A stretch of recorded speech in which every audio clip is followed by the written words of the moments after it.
Yeah, well, it is start time, so I will get us started as people come trickling in again. I probably should emphasize that class does start at 8, not 8:15, but I know it can get, yeah, it's the wrong group, right? I'll have to wait till 8:15 to tell the other group. But I know parking can be a challenge here. But let me just kind of summarize or clarify where we are, where we're going, and where we've been. I think you know that I started this section saying, hey, we're going to go pretty quickly through this first one, that this class is divided into 4 pieces, and that first little chunk here is on waves. And that's what we've been doing. As you know, we started chapter 15 with oscillations.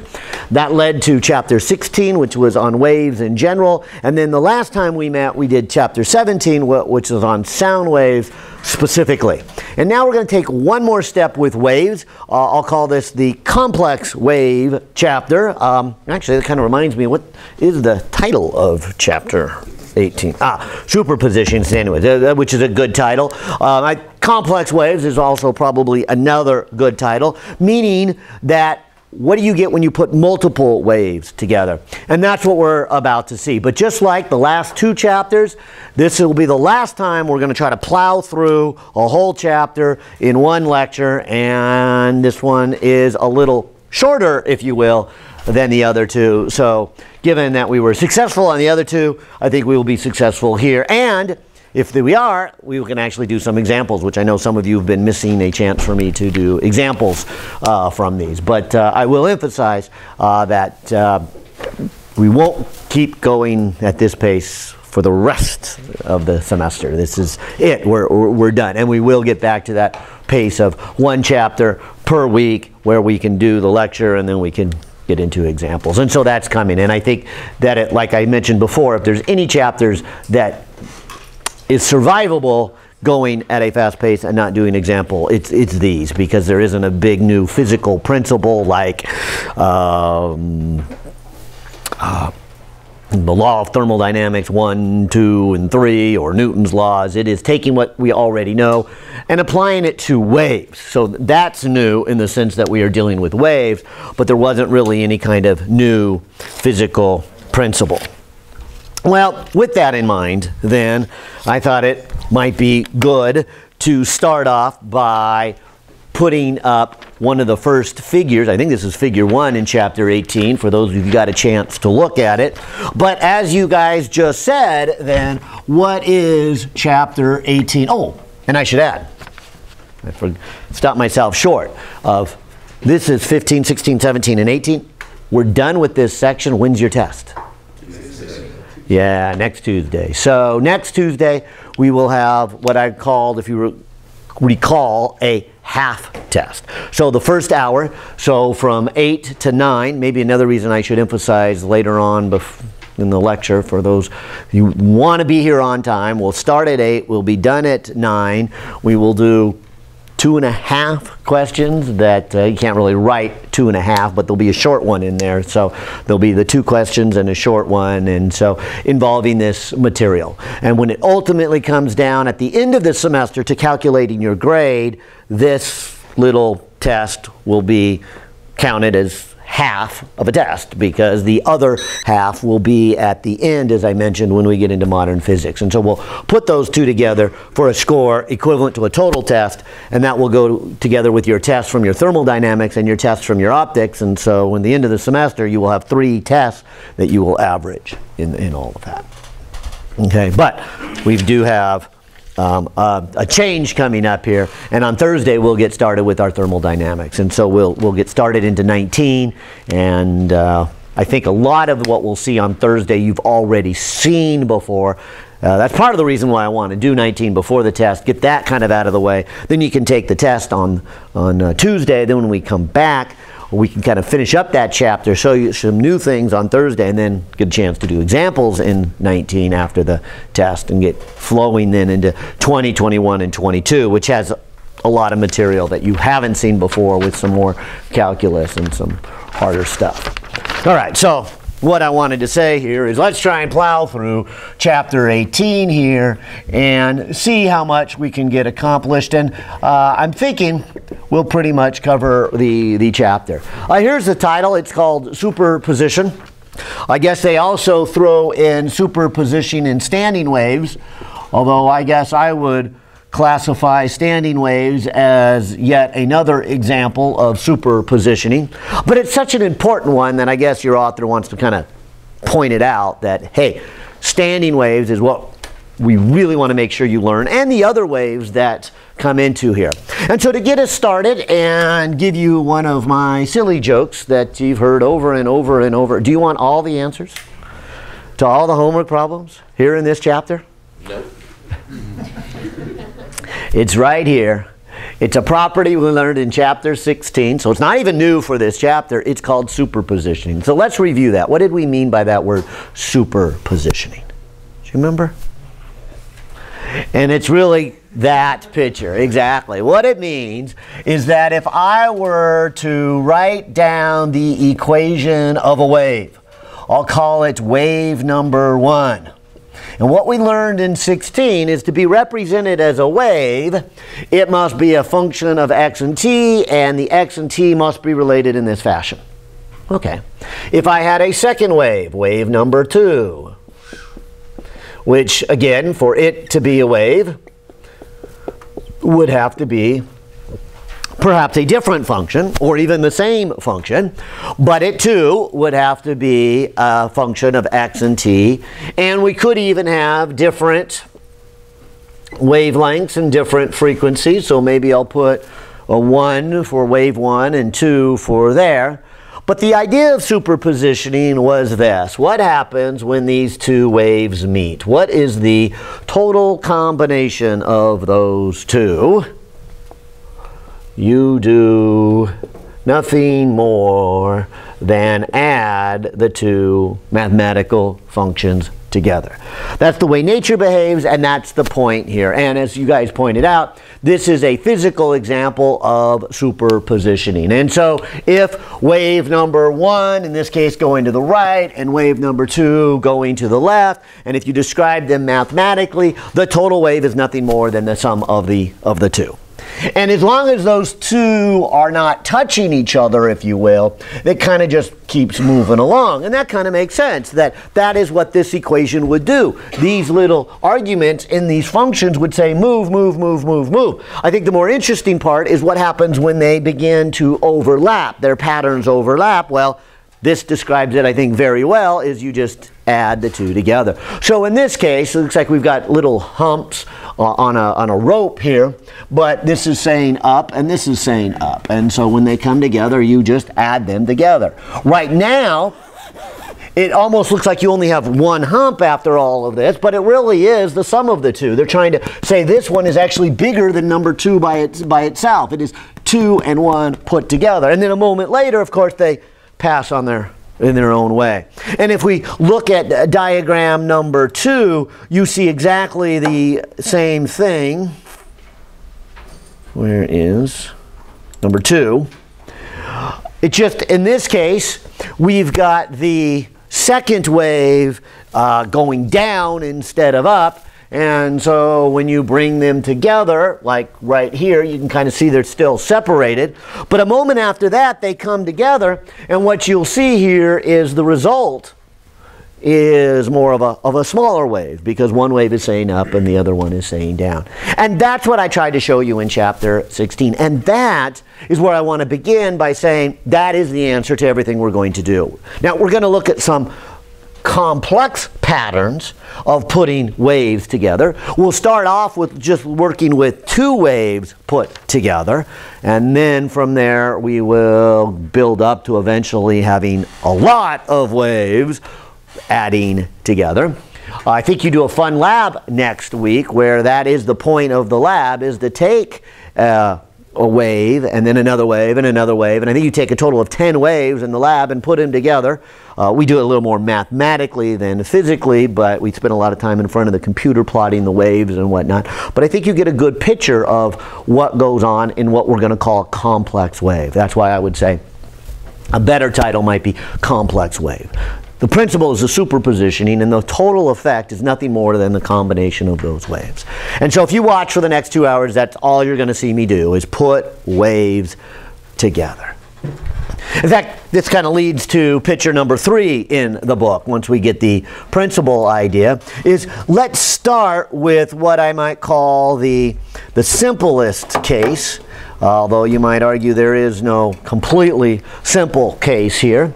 But let's focus on putting just 2 sinusoidal waves together. This figure shows 3 different patterns, but they're going to put together a green one and a blue one, and the red one is then the superposition of that. Watch, let me see if I can illustrate here. Like I said, the first one to put together is this. And before today's over, we will put 4 different patterns together. So I'll put a number 1 here saying, let's do this. Let's take 2 waves. Let's have those 2 waves have the same direction of travel. And so one thing that you may not pick up in this picture here is that wave 1, which is the blue one, and wave 2, which is the green one, this is a static picture. So imagine, if you will, them traveling to the right. We might as well make them go to the right. So I've got 2 waves. They travel in the same direction. Let's just give them the same amplitude. Again, let's give them the same frequency.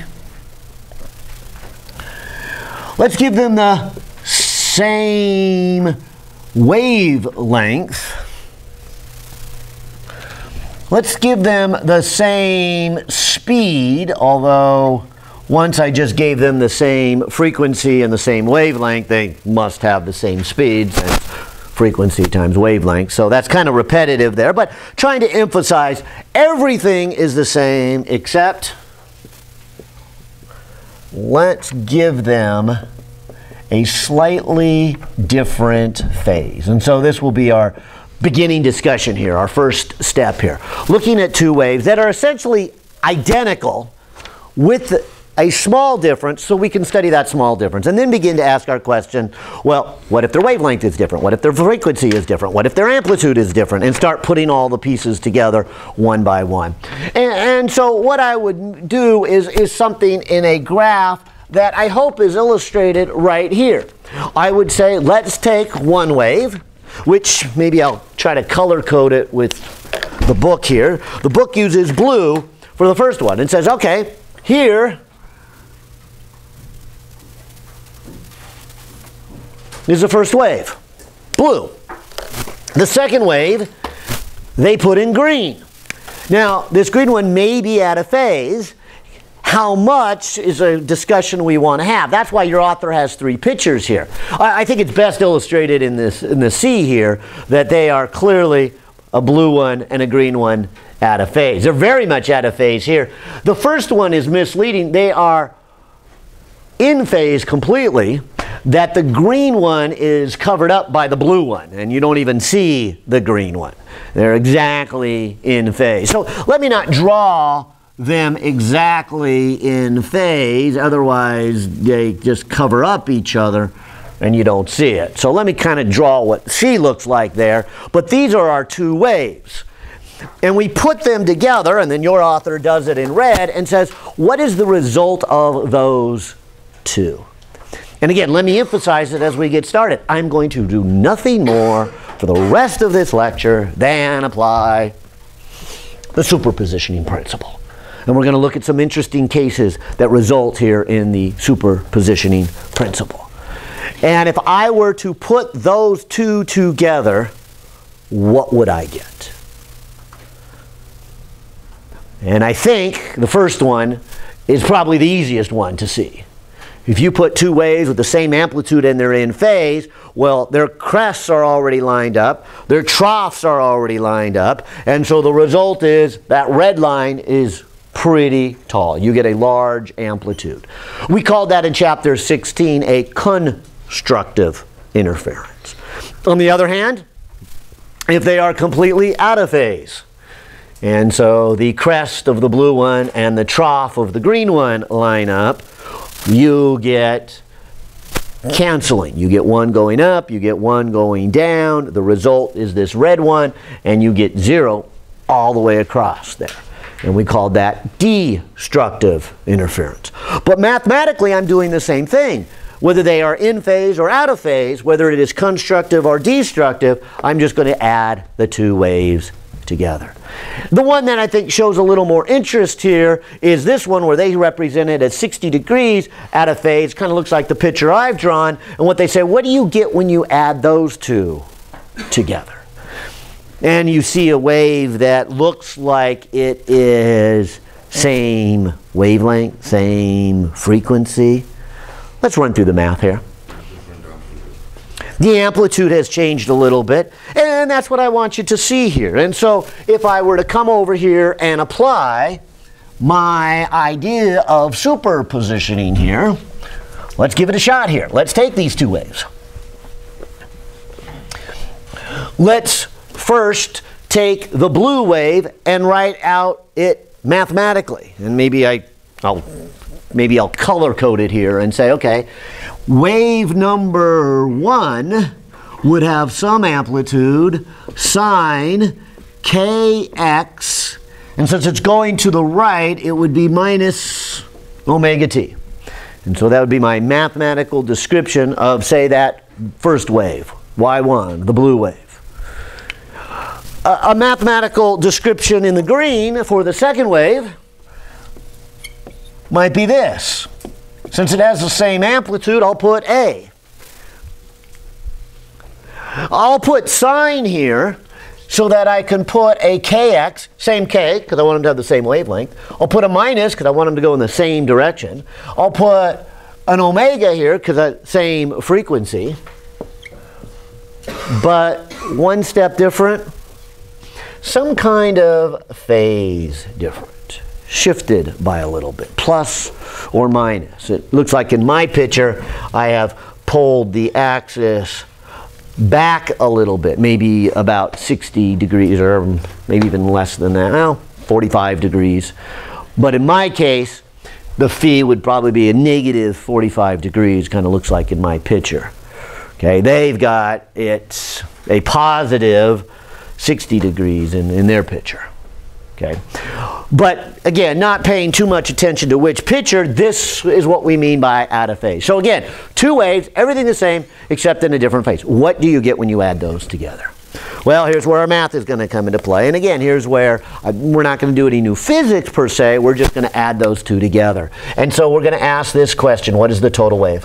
What do you get when you combine those two together? And so I would write it mathematically this: A sine kx minus omega t plus A sine kx minus omega t plus phi. That's my mathematics. And I want to put those two sine waves together and understand them. Well, this might be nice to go back to your trig class. For most of you, that is probably Math 138, okay? And I'm going to dig up this trig identity. I'll remind you that your book, I think, does a good job in Appendix B. It goes through a lot of math, a review, and it has a bunch of those trig identities. It's got your calculus and your logarithms and all your other properties of mathematics in there. But what is sine A plus sine B? 2 cosine A minus B over 2 sine of A plus B over 2. Does that look vaguely familiar to anybody? No? No. Never? Crush my day. I'm going to have to go look in Appendix B here and just confirm. Now that is in there, but somewhere in there, I am sure you did sine A plus sine B. Ah,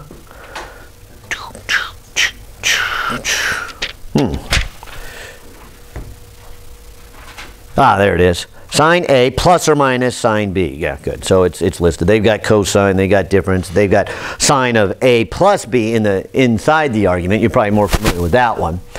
But whether you remember this one or not, there it is. All right?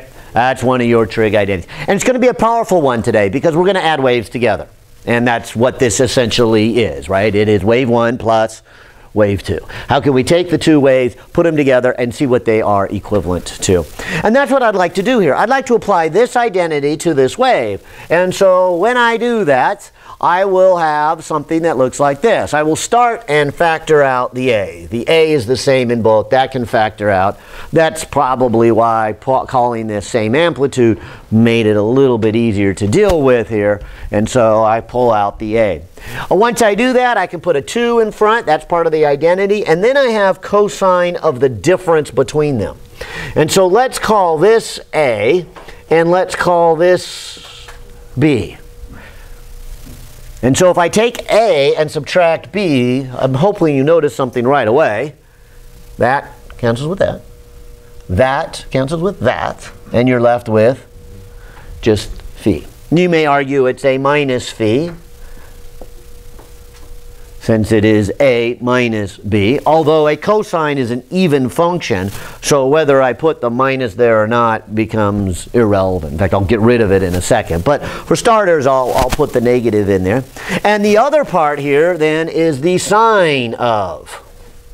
And here you add them together and divide by 2, which is great because when I add kx plus kx and divide by 2, well, I just get kx, right? And then when I have a negative omega t added to a negative omega t, then divided by 2, I get minus omega t. And then this last piece would be just a phi over 2. If I maybe simplify this a little bit, which simplify by putting the number in front of the symbols is kind of the standard form. So I'll put the 2 in front of the A. And I'll put the cosine phi over 2. And at this point, I'll just kind of drop the negative since the sine of negative x is the same as x. It's an even function. The negative in there doesn't really change anything. If it helps you visualize it, fine. But it really is the same numerical value. And then I get sine kx minus omega t plus phi over 2. Okay? And so as I look at this, this tells me what the result is of those two waves. And maybe for starters, I'll group this beginning part, and let's study this math for a moment. What is this math saying about the result? Yeah, maybe we should start here. This is saying you still get a traveling wave, right? It has the same wavelength, the same frequency. And so when you add two waves together that are traveling in the same direction, the result will be as if you get a single wave, which is why this picture shows a single wave in red. And saying, look, what you're going to get is a wave that is traveling with the same wavelength, the same frequency, hence the same velocity. The only thing that is different, I guess two things that are different, is what do you notice that the different phi does? It shows up there, and it shows up there. What's this? Yeah, this is the amplitude in front of what's going to be that red picture. And so what this is saying here is you will get a wave that has the same wavelength, the same frequency, travels in the same direction, it travels with the same speed. The only thing that really is different, or maybe I should say the two things that are different, is this new wave will have an amplitude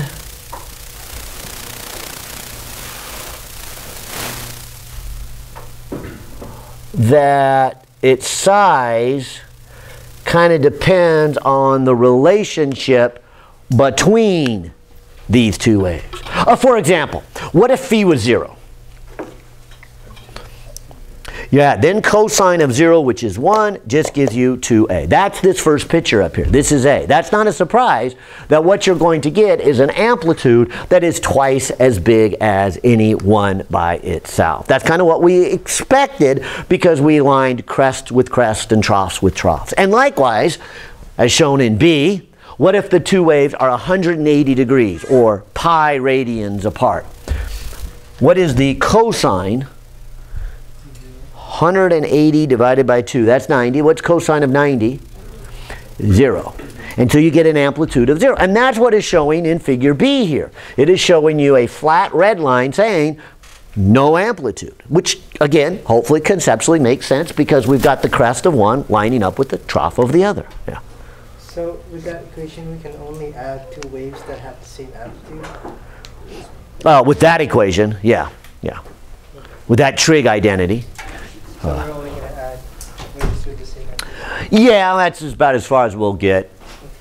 I mean, I could put waves with different amplitudes and then play some trig identity games and still do it. So I'm not saying it can't be done of different amplitudes.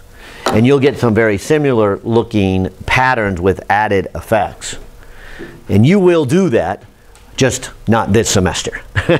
And so that'll be kind of the next phase. And so it's just a little bit harder to add together. So like I've done on many of these, we're just going to kind of hit the surface and move forward and say, look, this is a good start. You'll do more of this later on in your education. So if you want to, work with some trig identities where they have different amplitudes, yeah, feel free.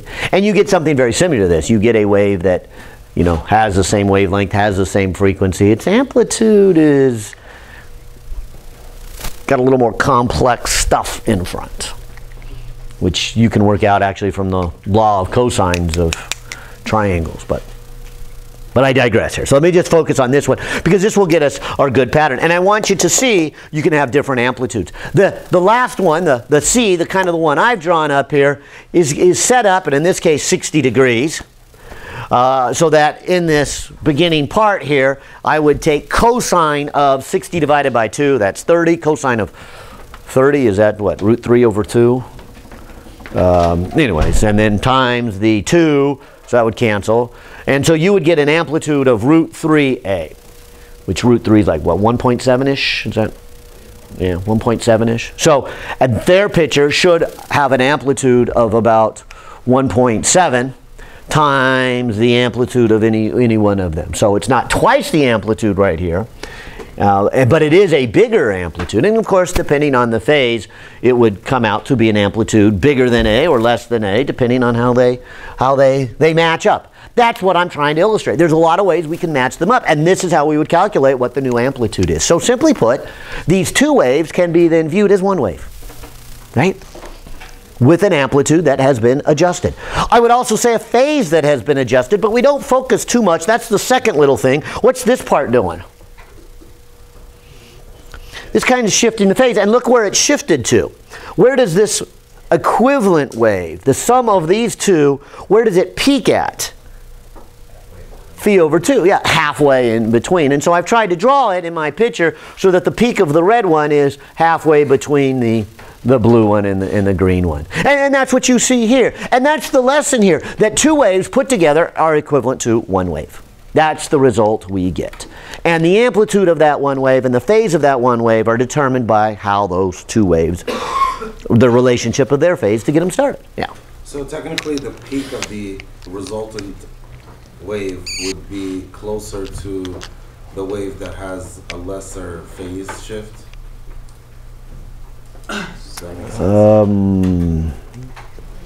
Trying to figure out what the peak of the resultant wave, yes, is exactly in between the peaks of the other two. Would it be closer, because if they're two different waves, wouldn't it be closer to the one with the smaller phase shift? You see, and that's why I'm losing you. The only thing that matters is the difference between the two phases. But okay. If they're different, yeah, one of them is bigger than the other. The phase shift. Yeah. Okay. Well, no, the amplitude of the two waves. Oh, now you're doing something different here. Yeah, okay, right. Okay, so you're taking the next step. What if these waves had different amplitudes? Yes, then the one with a higher amplitude is going to have a bigger effect And I would agree it would keep the peak closer to the larger one. Okay. Yeah. It doesn't have anything to do with the phase shift, though. I'm trying to, again, but if I were to put in waves with different amplitudes, and let me emphasize, we're not going to do that, okay? But if I did, I would get a different phase shift here. And I agree that it would be a number closer to the larger amplitude one. Okay. Yes, yes. How much closer to would be a complicated equation in there. Okay, but definitely would be, yeah. Well, good, so I think you got a good conceptual feel for that, even though we hadn't done the math of different amplitudes. And that's all I want to get here in this first one, was to say, hey, let's look at these two different waves here. And let's see if we can actually build something like that. Let's see if, besides drawing pictures, if we can come up with something. And your author does a good job with this. He says, look at this little diagram here. The next figure, 4, he says, what if we did something like this? What if we started with a speaker system like this, and we sent some sound into a tube that was kind of T-shaped? And when it hit here, it split 50-50. Half of it went that way, half of it went that way. Now, it might be hard to get it to split exactly 50-50. I know, because I've tried. I brought it out here. We have one. You are looking right here at that diagram. Let me pull this down so you can see a little bit better until we need it. But that speaker is mounted right here. There's my speaker.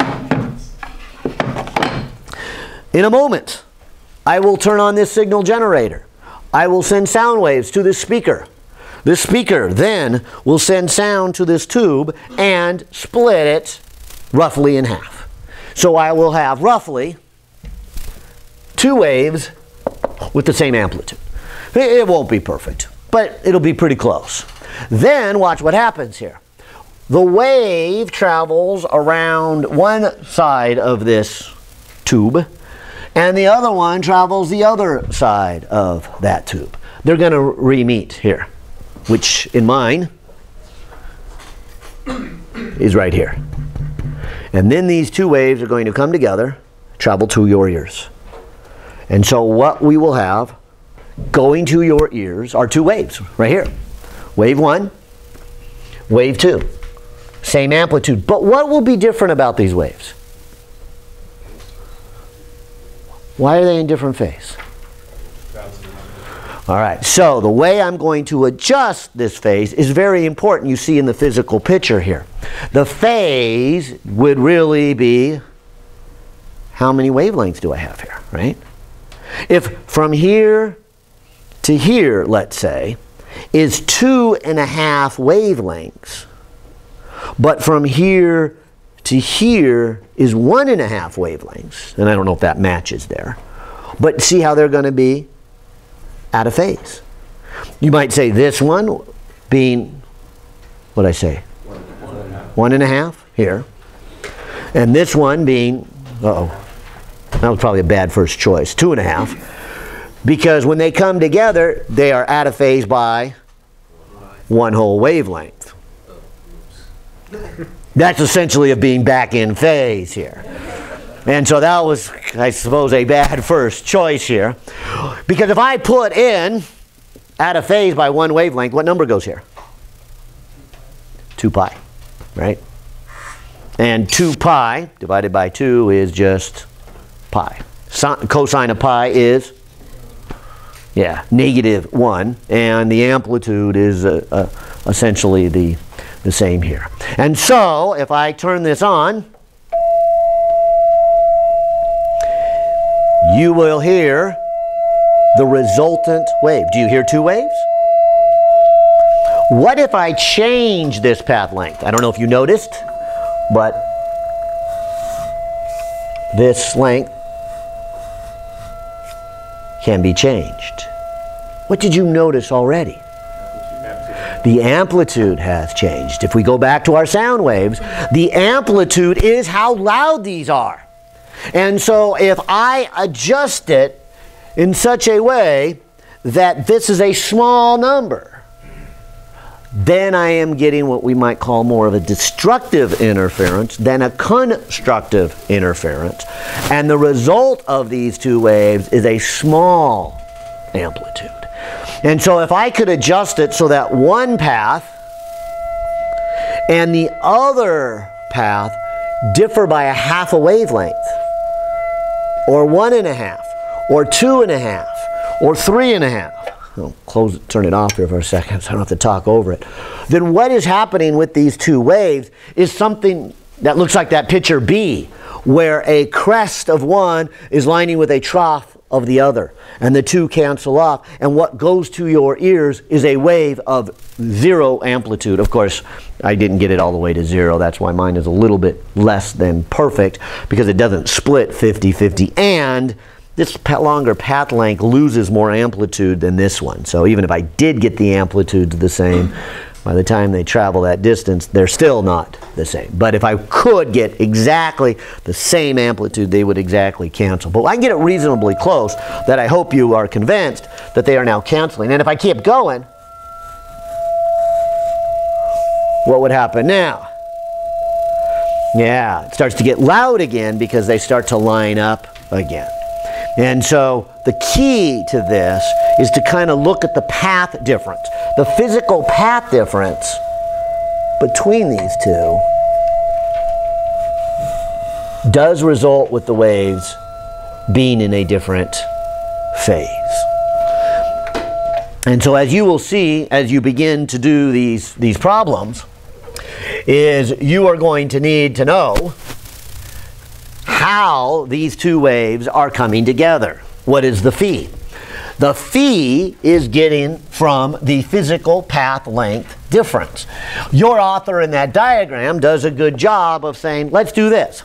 Let's call path 1 R1 and path 2 R2. And so delta R would be R2 minus R1. It doesn't really matter what is R1 or R2. What's important is the difference. How far do they differ? Not how far do they travel. How far do they differ? Because if this one was to go, I'll exaggerate, 100 miles, and this one was 100 miles, what would happen with these waves? When they come back, they would be in phase. It would be very loud. There's nothing out of phase.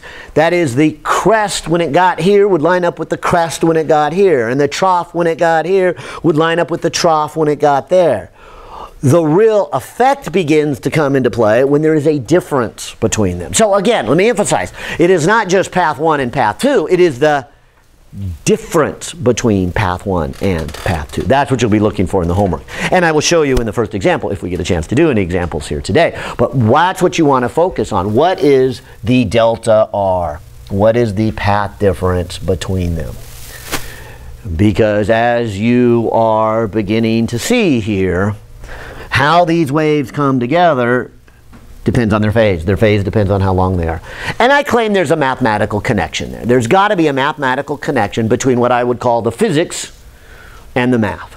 How is the path length and the phase mathematically related? Because in a particular problem, you're going to have something that looks like this. You're going to be able to figure out the path difference, and from that you got to get the phase difference so that you can put it into the waves. So what's the connection? Well, what if I said that? Isn't that the fraction of the difference compared to its wavelength? And so phi, what represents a full cycle mathematically, is 2 pi. And so this is our connection between the mathematical world and the physical world here, is that how much of the path differs compared to the wavelength is how much the phase differs. Now, for example, what if the path difference was a half a wavelength? Well, if I put that into here, that becomes a half a wavelength divided by wavelength equals phi over 2 pi. wavelength cancels off here. And so I will get pi representing phi. And most of you, I think, were already thinking that. Well, wait, yeah, if you're a half a wavelength, if the physical difference is a half a wavelength, then the phase is pi, right? It is half of a full cycle. On the other hand, if my path difference is one wavelength, which is what I inadvertently started this by saying if this was 2.5 wavelengths, and this was 1.5 wavelengths, are we talking about a path difference of one wave? And doesn't that just bring them back together, crest with crest and trough with trough? And I'm hoping you'll see it here in the math. If I put that in, I will get lambda over lambda equals phi over 2 pi. That means phi is 2 pi. It makes sense, right? One wavelength difference physically becomes mathematically 2 pi in terms of your trig functions. And so this relationship is going to be a powerful tool as you begin to analyze this scenario. Two waves coming together, traveling in the same direction. What is the result that you get? Well, as I mentioned, we want to look at 4 solid examples of waves coming together. And this was our first. And I think probably the easiest one, probably not the most interesting of one, interesting in its own right. In fact, this brought up a conversation we had about waves trying to cancel each other with the headphones, the active noise canceling headphones. This is the design that some sound is going to go to the listeners. So you generate a sound also going to the listeners such that the pattern and amplitude is exactly the same, but the phase of the wave is pi or 180 degrees out, and the resultant will be destructive interference. And of course, that was sound waves. I think we even had a discussion, if it wasn't this section, it was the latter one. Did we have one on like the stealth bomber and doing the same thing with radar waves? And so getting them to cancel with each other. And so you'll get very little going in that direction. Adding them together is also an important feature. Lasers do that really well. They take light and then they start making more light, and all the light they add up in phase, and the resulting is a very, very strong beam of light. So if you wanted to make something really powerful, you make all the waves in phase. If you want it to cancel off, you make them out of phase, and that's what we're seeing. Let's try scenario number 2. Scenario number 2 is, let's switch it up here a little bit. Actually, maybe I'll leave the math there. I'll come back to this board where I first wrote out scenario number 1. Let's look a little different here. Let's do this. How about scenario number 2? Let's again take 2 waves. Okay, so 2 waves. I'm going to bring them together. And keeping it fairly simple here at first, let's say they have the same amplitude. This one's going to be easier to see what happens if they don't have the same amplitude, but I don't know if we'll get much in the discussion on that. We'll just say same amplitude. What if they have the same frequency? What if they have the same wavelength? Which also implies they have the same velocity. I'll even say same phase, but as you'll see, the discussion of phase is kind of irrelevant for this scenario. But just so I can put it in my math, I'll say same phase. Here's what's different. They travel in opposite directions. So they're not traveling in the same direction like the last one we did.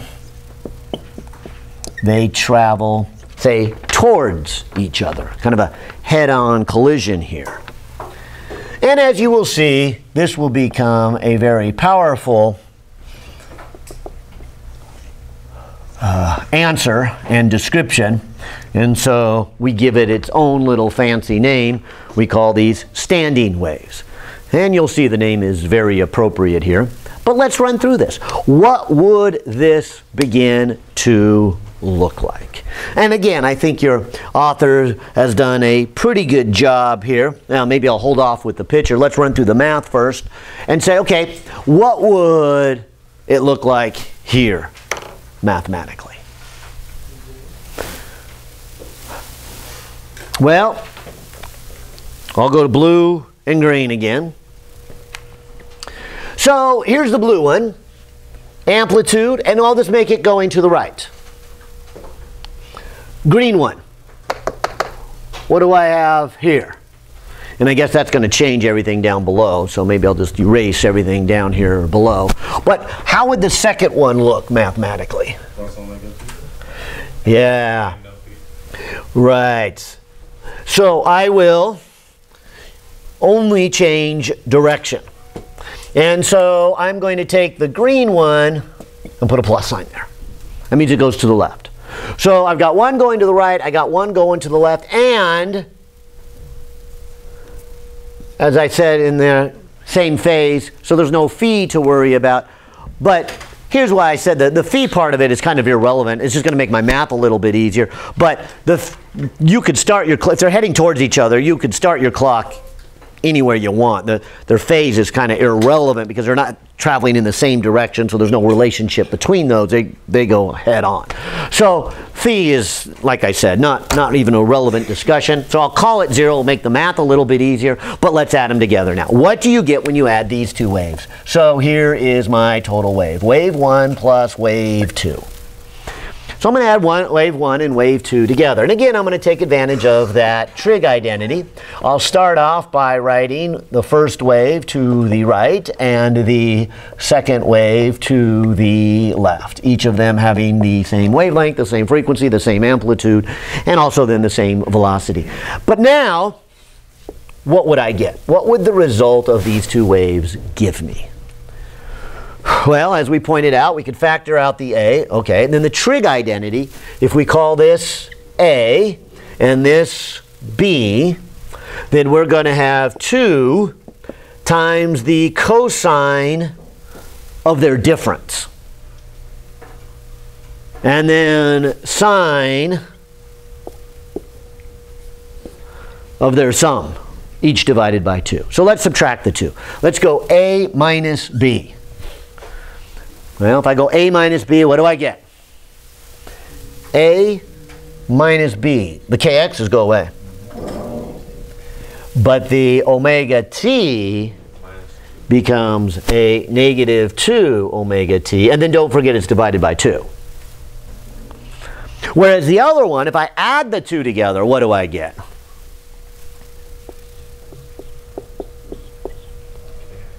I get 2 kx's, and then the omega t's go away. If I simplify it, so we can study the result of these two waves, again, what we're going to call standing waves, I get 2a equals it'll be okay if I write the sign first. Nah, maybe I don't. I think your author likes to write the sign first. There's advantages and disadvantages, but I'll leave it in this order. Cosine of, and then I think you recognize right away the 2's canceling. What can I do with the negative? Yeah, it's an even function, so I'll just put cosine omega t. And then over here I get sine of kx. And so this is what we are going to call standing waves. Let's study it in great detail. The first thing I want you to notice is this does not equal a function that has a kx plus or minus omega t. What does that mean? It's not moving. It's not traveling. Right. This does not have a shape and then move along and keep that shape. That's the most important thing to realize here. This is not a traveling wave. That's why we use the name standing wave. In fact, a good visual picture is, let's draw what this might look like, say, at time equal to 0. When time equals to 0, what's cosine of 0? 1. And so if I were to draw what this might look like at time equals to 0, that's what I would get, right? I would get a sinusoidal pattern that would change with x, right? That's what this is, sinusoidal pattern that changes with x. Its amplitude would be 2a at time equal to 0.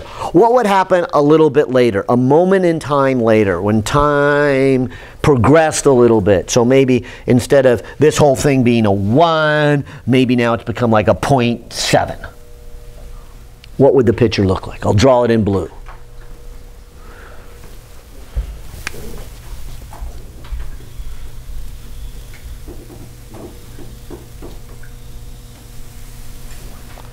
There would be a little bit later in time.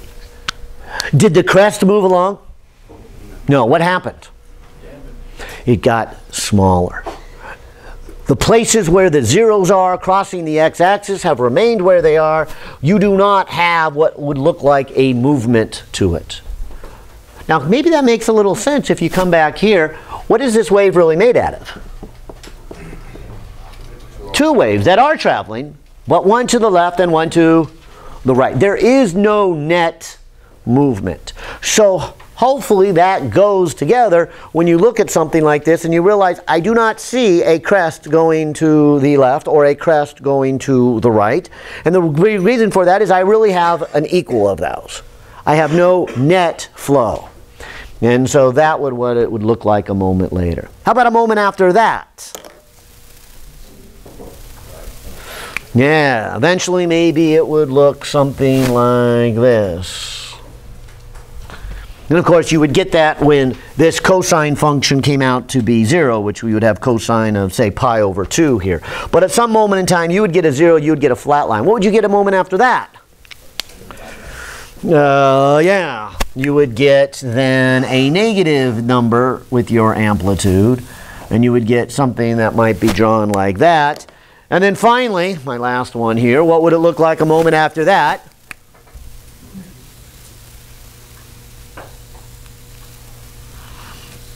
And eventually, I'd get a very large amplitude that this would really be a -1, and so I would have an amplitude of 2a, but it would be a negative sine function. And so what I get is what I call a breathing effect here. Is that it looks like the wave is really big and then small and then flipped over and big, and it just keeps getting bigger and small, but it does not travel. And hence, it looks like we have waves here that aren't moving. They are standing still. They are standing waves. That's where the name comes from. Yeah. Earlier you used to say that two waves that are in opposite directions would cancel out. How does that fit in here? Oh, okay. Maybe this animation will help here. Let's look at our little flash physics page here. And Don's got this little standing wave. Maybe I'll stop it here. But these are our two waves. Again, the green and the blue. If you look at just the green and the blue for a moment, I'll hit play. Don't look at the red one at first. Just look at the green and the blue. You will hopefully see. If you say, look at the blue one, follow it along. Pick a crest on the blue one and follow it. Isn't that a wave traveling to the right? Look at the green one. Pick a crest, follow it along. Isn't that a green one going to the left? And so what I have are two waves, one going to the left, one going to the right. The red one is the superpositioning. The red one is the sum of those two. If you look at that red one, you do not see a crest traveling along, do you? You see what I would call more of a breathing effect. If I pause it here, and they're at this location, in fact, let me move it a little bit further back, because this is, I think, what you were implying, Lester, is at this moment in time, the blue one and the green one are out of phase. And so the result is 0. You get an up and a down and an up and a down. And the result is a flat line. And so that's the result. But the interesting thing is that only occurs at that moment. A moment later, if we move the clock forward a little bit, they're slightly out of phase here. And in this case, you can kind of see that you've got here, and then this is the peak right in between those. That was what we just studied before, although we were also studying them going in the same direction. But this would be a moment in time. You can see that you get the red one, which has the same wavelength and the same, I don't want to say same velocity, because that red one's not really moving, but same wavelength, same frequency, and it's growing. And so in this case right here, it's saying down and down. This one's saying up, and eventually, at some other moment in time, say there, the two crests line up and the two troughs line up, and in this case this is saying both up, so you get a very big up. This is saying both down, you get a very big down, and you get this pattern that I'm after and trying to get across to you. A superposition of these two waves, standing waves. Yeah. So is this what happened in lab last week? Where you sent one and the reflection came back? Right, and to be quite honest, we pulled a fast one on you last week, because we asked you to measure the wavelength of those traveling waves. But what we did is we put an oscillator on this side with a pulley on the other end. The wave went down, hit, and reflected back. And that set up a standing wave pattern. We didn't use the word standing wave, but we did say measure its wavelength. And so the pattern we get from a standing wave has the same wavelength as the real traveling wave.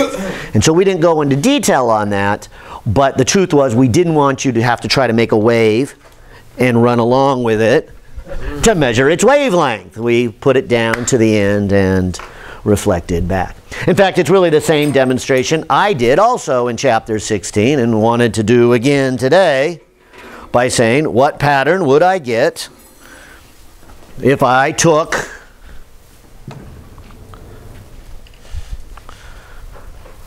and made waves on this end? They will go down and reflect off of that end, and then they will be coming back. And so I will get, hopefully, oh, forgot to tighten that one. That's not good. Tighten.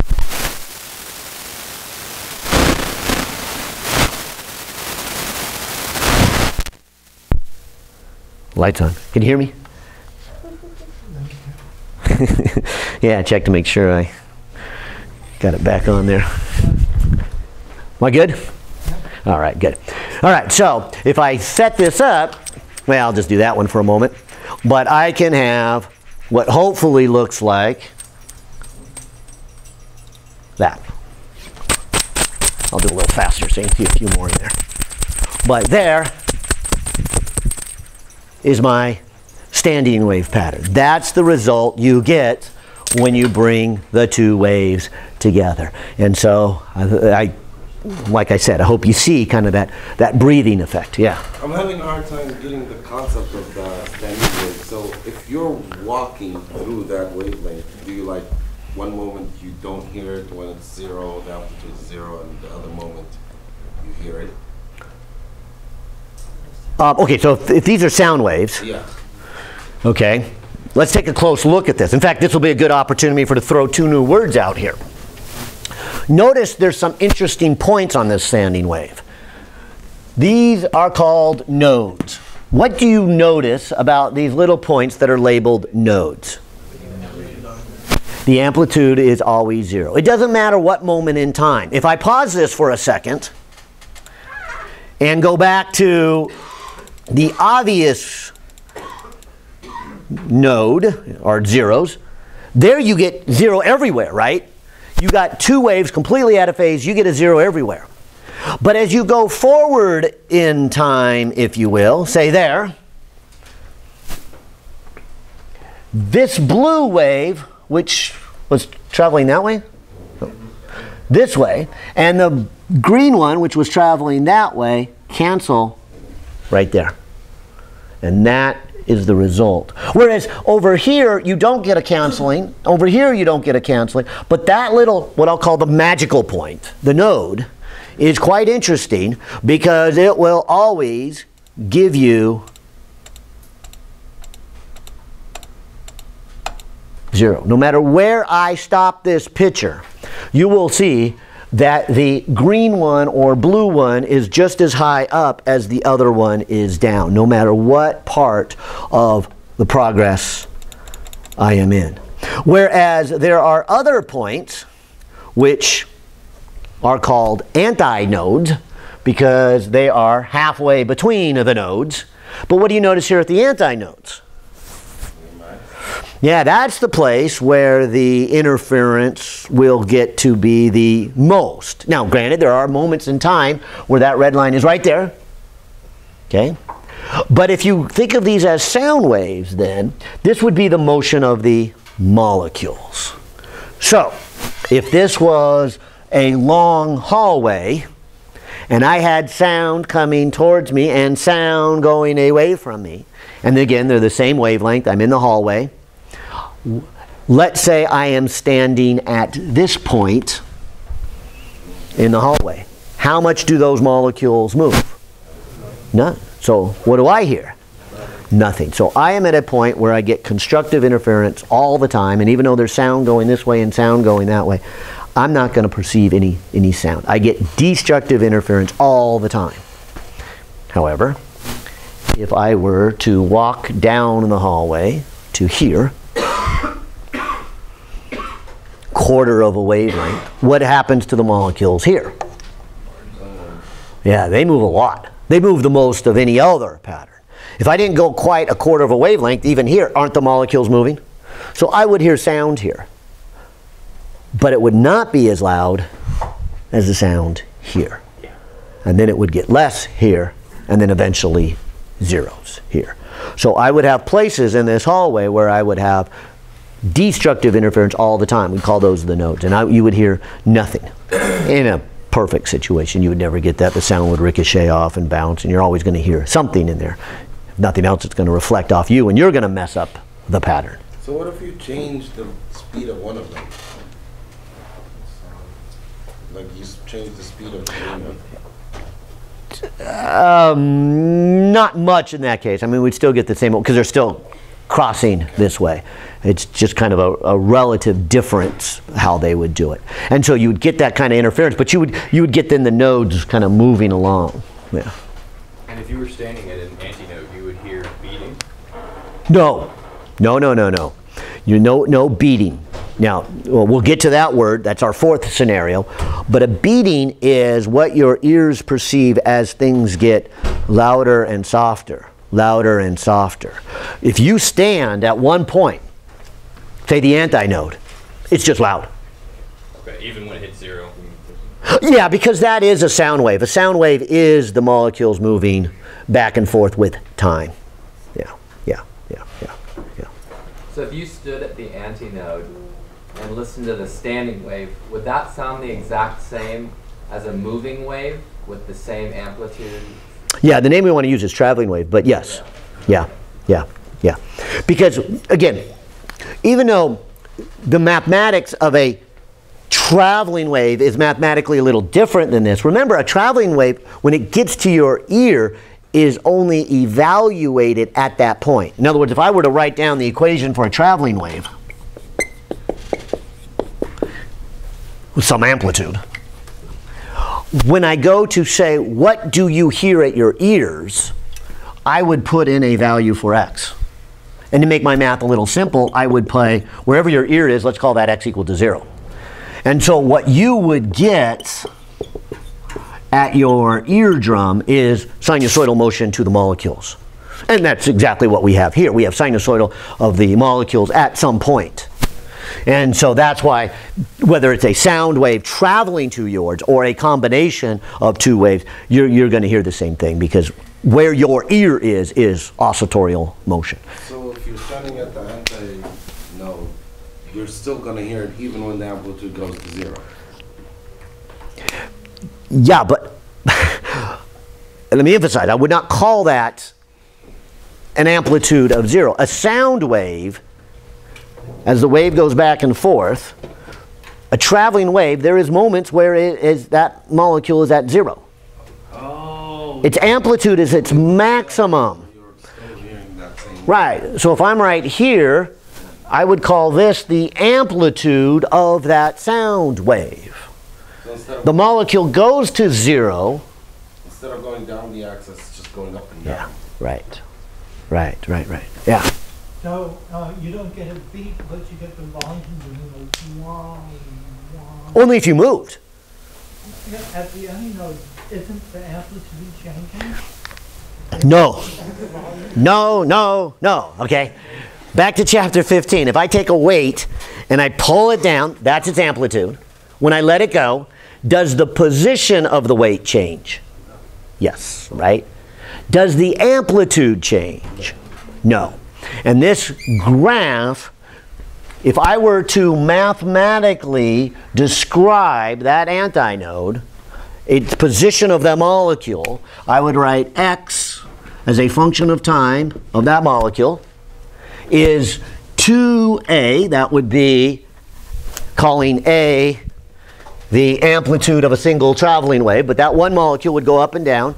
So I would say it goes up and down and has an amplitude of 2a, and then it would have this cosine omega t. That would be the motion of the molecule at that location.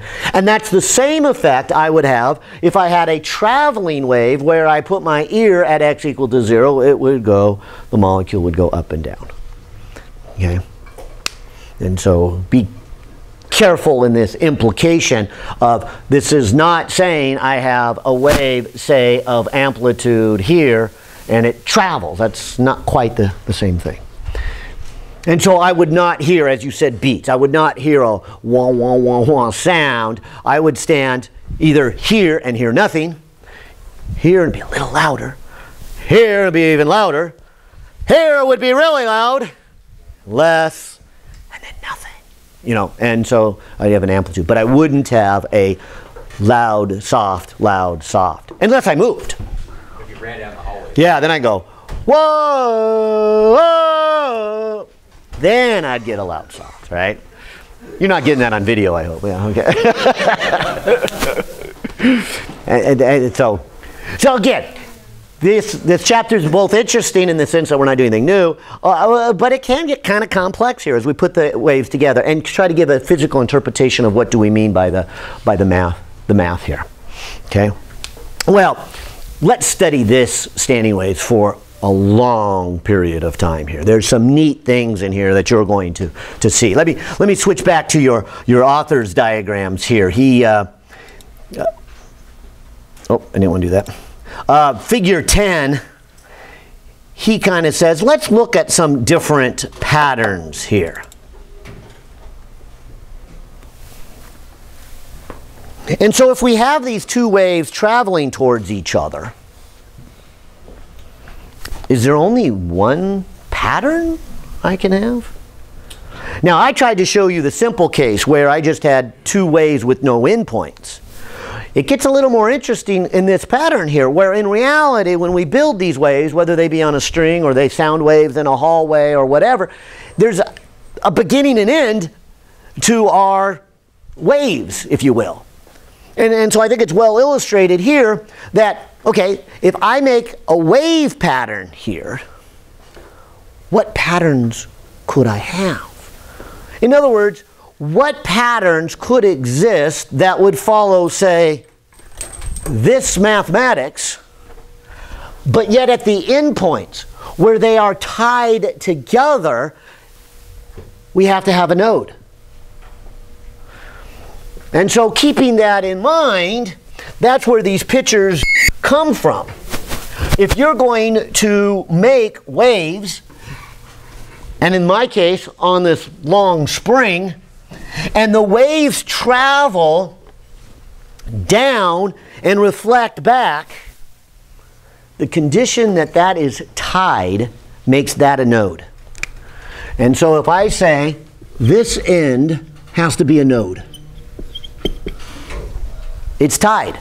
Now, I'm not saying it always has to be a node, because couldn't I untie it? So we'll have that discussion next. But if I leave it tied on this end, it has to be a node. And if the other end is tied, like two ends of a violin or a guitar or any stringed instrument, that side is a node. So over here is also a node. That puts some restrictions on here that is interesting to discuss. Look at this. How are you going to get both sides to be a node? Well, let's draw some patterns. Couldn't that one be the answer? But do you see this one could not? What's wrong with that? Right. It doesn't match the condition that I'm saying that when we really build these standing waves, how do we build them?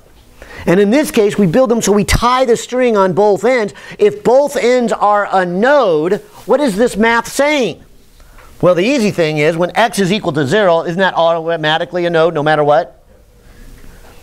But if I say that the length of the string is L, or the length of the hallway is L, and one side is a node and the other side is a node, doesn't that say that sine of kx has to be 0? Which means I should put kl, because I want to go make sure it's a node at the far end. So calling this end x equals to 0 automatically makes it a node. That's not a problem there. But for the other end to also be a node, then the KL has to be what? When does the sine function become a node? Pi? 2 pi? 3 pi? 4 pi? Any integer number of pi? So can I write this as n pi, where n is 0, 1, 2, and 0 is kind of dumb to even mention because 0 would really represent nothing, right? I mean, if you just made a straight line with no waves, that would what 0 would represent. So that's often what you say in math is the trivial solution. Yeah, it's a solution, but let's not put it up there. It's not meaningful to anything. So if I go 1, 2, 3, 4, dot, dot, dot, n representing any integer, that means k has to be n pi over L. What was k? 2 pi over lambda. Cancel the pi. Do what I'll call the upside down theorem. Flip both sides, taking the reciprocal of both sides. And it says wavelength has to be what? Whoops, did I mess up on my... Oh, where's my L? Ah, I guess I want L. L equals an integer number of half wavelengths. And maybe that's a lot of math to get to the obvious. What am I trying to say here? Is that if you can put a wave here, and if both ends are going to be a node, what's the condition? L, the length of the string has to be what? An integer number of half wavelengths. I guess I could take this down so you guys could see a little bit better. But that is hopefully what you already saw in this picture. For this to work, how many half wavelengths do I have here? 3 half wavelengths. This picture is a representation of n equaling 3. Are there other possibilities? Yeah. There's an infinite, right? Let me draw n equal 2. What would it look like up here? Let's see, that's green. But I go to red.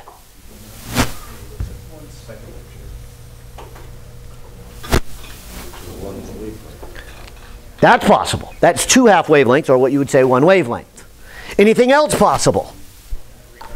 And as you pointed out, any integer. But that's the restriction. They have to be integers. And I'll just take this moment to say, don't forget this. This, in about 8 weeks, will be our answer to quantum mechanics. why are things quantized? Not everything is possible. Infinite number are possible, but not every number is possible.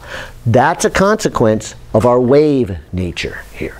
This explains our quantum mechanics we will get to, and we're not quite there yet. But I will bring this up in about 7 weeks, and there we will have all these infinite number of possibilities, but they're quantized number of possibilities, right? Because what other possible patterns could I have? I'll do another one in orange. What else could be here? Yeah, n could be 1. And I think that's the hardest one to visualize. That's why I like to draw it kind of last. I could have 4. I could have 5. Let's say your author has. Your author does this. He says this one is passable. This would be n equal to 1. This is saying the length is 1/2 a wavelength. Another possibility is n equal to 2. That is, he's drawing it here. You have a node on both ends. You got a node in the middle. Another possibility is n equaling 3. If I were to do the same thing that he has in that picture, maybe you could see it. I started to show you, and I think the first one I showed you had n equal 3, right? It was something like that. So there is a standing wave pattern, calling my hand a node, which isn't exactly a node, but pretty close. Then I have n equal to 3. But that's not the only pattern I can have here.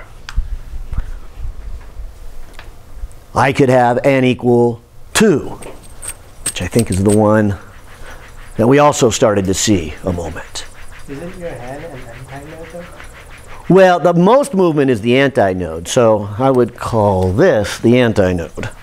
My hand is moving, so it's not quite a node, but the node's got to be somewhere close in here, right?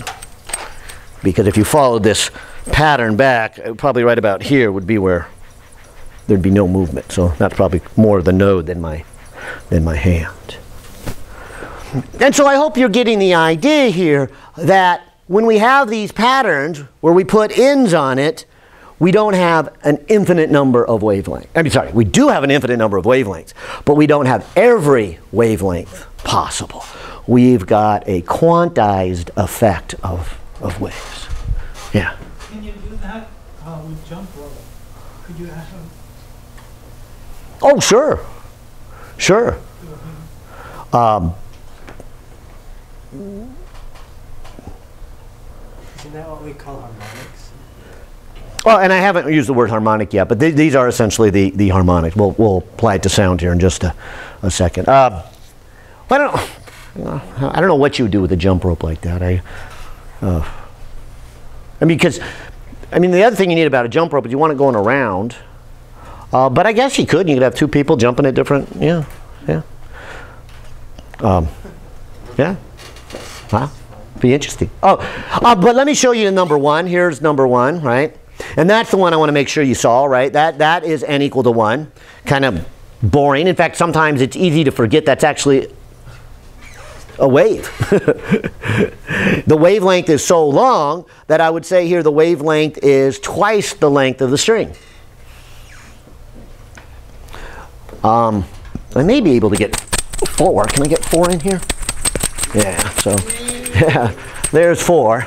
I won't attempt 5. But there's an infinite number here of ends, but they're all integers, and that's the big lesson here. Yeah. You said it has the infinite number of wavelengths, but does it also depend on the elastic property of the rope? Can it really has the infinite number of wavelengths? Fair enough. I mean, obviously somebody asked for n equal to 5,000. For me to twist this rope 5,000 times does make the rope beyond its elasticity part. So no, it doesn't really have an infinite. I am restricted by the materials that make up it. Yeah. When you pluck a guitar string or a violin string, how do you know what frequency it is? Because all right, I'm so glad you asked. Let's look at a musical instrument here for a second.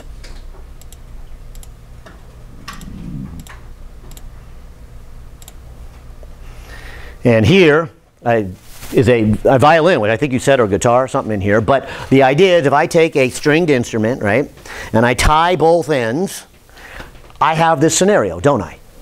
I have an idea that I'm going to pluck it. Are all the frequencies possible? No. Are all the wavelengths possible? You only have half a wavelength. Let's try a few pictures here. I'll do this for a moment. Let's start with what this diagram says, harmonic 1. In my math, I would call that n equaling 1. The string, if it makes this pattern, would be qualifying for the situation where the length of the string is a half a wavelength. And if you ask me to calculate the frequency of this, I could. I could start with this violin and say this pattern right here is only one of many patterns, which I think is your point, but it's the simplest one. And it would then tell me that the wavelength when n equals 1 is twice the length of the string. That's what this math is saying, right? It would also tell me that the frequency of that string, which is velocity divided by the wavelength, would be velocity divided by 2L. Since the velocity of a string is the square root of tension divided by the mass density, that would tell me the frequency that this string is vibrating at when n equals 1. I would call this frequency number 1. Maybe a better word here is harmonic number 1, because it's not the only pattern possible. There are many other patterns. This pattern, as you can see, would depend on the length of the string, the tension, and the mass density. For those of you who've played musical instruments, you know that can you change the note that the violin or the guitar play? How do you change the note? Well, a simple option is make the string shorter for that moment. You put your finger on it, right? And so it's tied on both ends, and you come along and you touch it. You touch it at a shorter distance. If you make that a shorter distance, you now get a slightly higher frequency. And so you can take that string and get different frequencies by putting your finger at different locations. Now, of course, when you put your finger on it, you don't change the tension or the mass density, but isn't that how you tuned it to begin with? To begin with, if you never put your finger on the string and you adjust the tension on it, you are adjusting the frequency. And for those of you who've played, again, you probably have tuned your guitar and you tighten it a little bit. And as you tighten it, the tension goes up, which means the frequency goes up. Or if you loosen it, the tension goes down and the frequency would go down. Likewise, the mass density would come into play. And so if you look at all the strings on all your musical instruments, I'll pick on a guitar, but you will notice that there are some strings that play very low frequencies. Those tend to be fat, thick strings. They have a lot of mass density. And there are strings that play high frequencies. They tend to be lighter strings, maybe even made out of a nylon instead of a metal, or maybe nothing else, a very thin piece of metal. And so we can adjust the frequency, at least the first frequency, in this way. But what else could happen? Well, instead of the violin string looking like this, it may look like that. In that pattern, I would say from end to end, I have 2 half wavelengths. I got 1 full wavelength. Here, n equal to 2. So if I run through this same math, I would say, well, what happens when n equals to 2? Well, when n equals to 2, the wavelength is L. And now the frequency, I'll call it frequency number 2, is a little different. How much different? It would be velocity over L. So that's 1 over L, square root of T over mu. So how does frequency number 2 compare to frequency number 1? Isn't number 2 twice as much? In fact, if we did this in general, we could say that the wavelength n for any particular pattern we pick here is 2L divided by N. So the frequency for any pattern N would be the velocity divided by that wavelength N. That wavelength would be 2L divided by N. So that would be N over 2L times velocity, or using a string, that velocity would be tension over mu, and this would be the frequency and the multiple frequencies that are possible for that one instrument. But notice something about it. They're integer multiples. And that's where that word, whoever mentioned it, was harmonics. And so this one string, when it gets plucked, has multiple possible frequencies, but limited to integral multiples of that first frequency. So there is the first frequency, which we call harmonic number 1. There is the second you're looking at now. I'll put the third. This is what the third would look like. This is what the fourth would look like. And as you pointed out, you really don't have an infinite number. Let me just do the fifth. But this string can have any of those patterns. This string can be playing any of those 5 frequencies. Fair enough? I'll do you one better. It's probably doing all of them at the same time. They're all possible. They'll all be there. I can't control which one happens. So when I play a violin or a guitar, I don't just pick up a single frequency.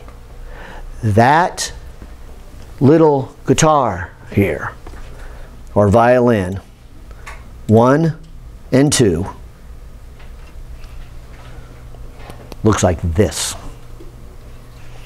If it helps, let's look at 1 and 2. There's 1 by itself. There's 1 and 2. The red one is representing what the string is doing based upon n equal 1, the first harmonic. The green one is representing what the string would be doing because of the second one. Both are possible, so they both will be there. The white one then, and this is probably the hardest part of the chapter, is doing the combination, the superpositioning of all of those. I'll say it again, the red one is already the superpositioning of 2 waves traveling in opposite direction. The green one is also the superpositioning of 2 waves traveling in opposite direction. That's 4 waves on there. The total of those 4 waves, being the sum of the green one and the red one, is what the white one is doing. And if we turn off looking at the harmonics, this is really what you would see with that guitar string, or violin string. That string is a superpositioning of all the waves that are possible. And I've only shown you 2. What would the third one on here look like?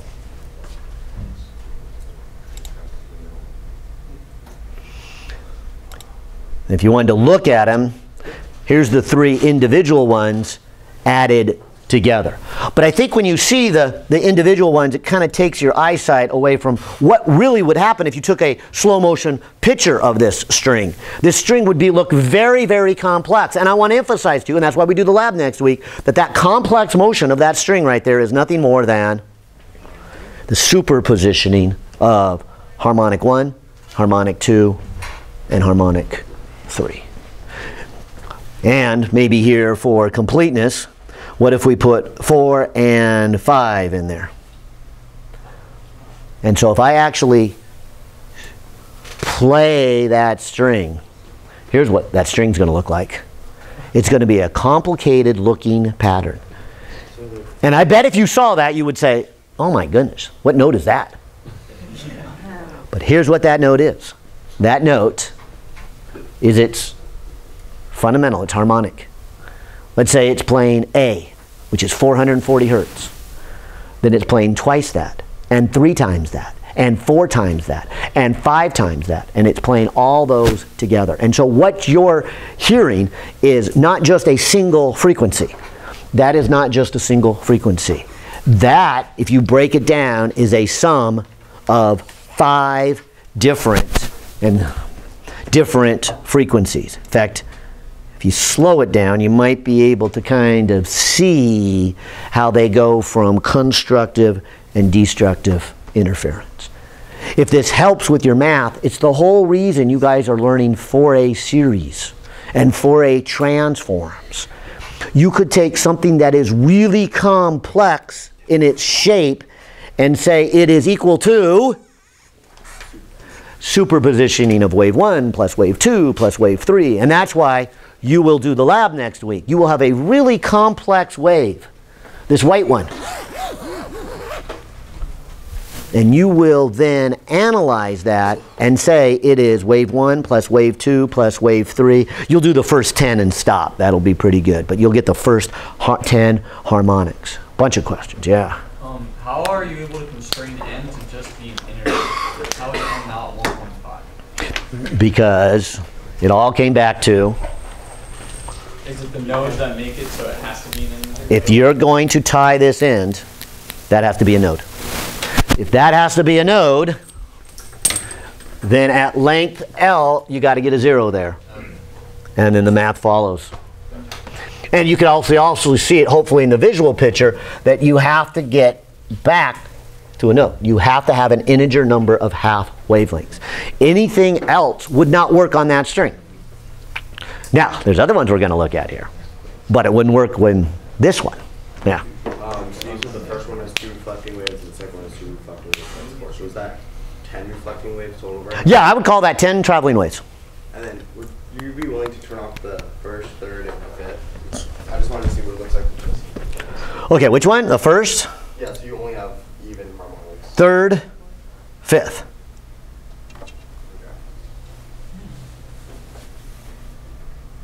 Faster. Yeah. And that's why your author says near the end of the chapter, I'll jump more towards the end of the book. Oops, didn't want to do that. He says, let's take a close look at what pattern we might get from, say, well, he starts with a tuning fork. Boring. There's a tuning fork. I hit a tuning fork, I put a recorder, I get this pattern. What's that made out of? That looks like a single wave, right? And he says it is. What you would have, and you might call it its fundamental harmonic. He kind of shows a graph here. He says you have just, that's it. The fundamental frequency. I think he uses A at 440 hertz. He said, this is all you get. You don't get any of the other ones. Kind of makes sense. It's just a piece of metal going back and forth. It's not a string, and then you get just one harmonic. But when you make this a stringed instrument, the game changes a little bit. And he does, oh bummer, he does wind instruments here. Do I have a string instrument up here? I got a flute and a clarinet. But other than the fact I've already jumped to wind instruments, the idea is still the same. Let me build up on it. But he does say here that if you recorded the pattern of the wave coming from a flute, it might look like this. A clarinet might look like this. You would say all of these are playing the same harmonic, the same fundamental note. They're all playing A. But what's different with these musical instruments than the tuning fork is they have what? The superpositioning of the other frequencies that are possible. They're harmonics. And the harmonics, although they're at the same frequency between these, they may not be with the same intensity, the same amplitude. So as you analyze one musical instrument from another musical instrument, he shows, where's the flute? I think this is the flute. He says the flute is got 7 harmonics. It might even have more. They just recorded up to 7. But the intensity of the first, the second, and the third have this pattern on the vertical axis. And in this case, twice the fundamental has more of an amplitude than the fundamental. which is why a flute sounds so high when you play an A 440, you really hear 880. That's the big one. And then, of course, these other ones are there. The clarinet, he analyzes too, and say if you look and listen to a clarinet, the 440 is much more intense than the 880. Of course, interesting on the fifth harmonic, you'll pick up a lot of that also. But the intensity of each of these harmonics is different, and hence a flute playing the same note as a clarinet sound different. A violin playing the same note as a guitar sound different. That's, I think, a question one of you asked earlier before, the other section must have asked, is, well then why do they sound different? Why does a clarinet sound different than a flute? And this is finally that answer when we finally got to these complex waves, that it's really made out of a whole complex picture. Well, I'll continue, because I have picked the case and the discussion of what happens if both ends are nodes. Oh, how are we doing on time? Oh. What about this guy here? Let me do the same thing that I did with this long spring. I will make waves on one side, let them go down, reflect, and come back. But there is something very important, different here than that one. And that's it. This end is free to move. And so as I make some waves, what pattern do I get? Yeah, I still get these standing waves, right? I get waves going down and coming back. But what do you notice about the end of it? Yeah, it's an antinode. And so if the two ends are free to move, you don't have patterns that look like this. You have patterns that look like what? Antinodes. So let me draw them. And I say them to emphasize, is there only one pattern that's possible? No, there are many. And so if I put a dotted line and I put a solid line here to represent the edges, and so there's not really anything at this edge other than to say that's the end of the material itself, I could have a pattern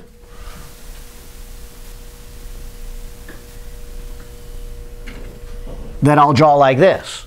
And of course, that's only the pattern at one moment in time, because then this would move down to here and up to there and down to there and up to there, right?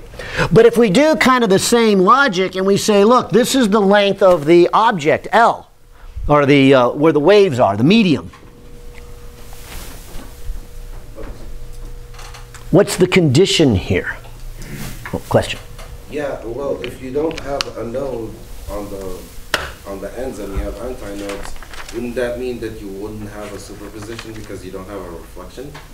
Oh, no, I still have reflection, right? I mean, I can send a wave down and I get a reflection.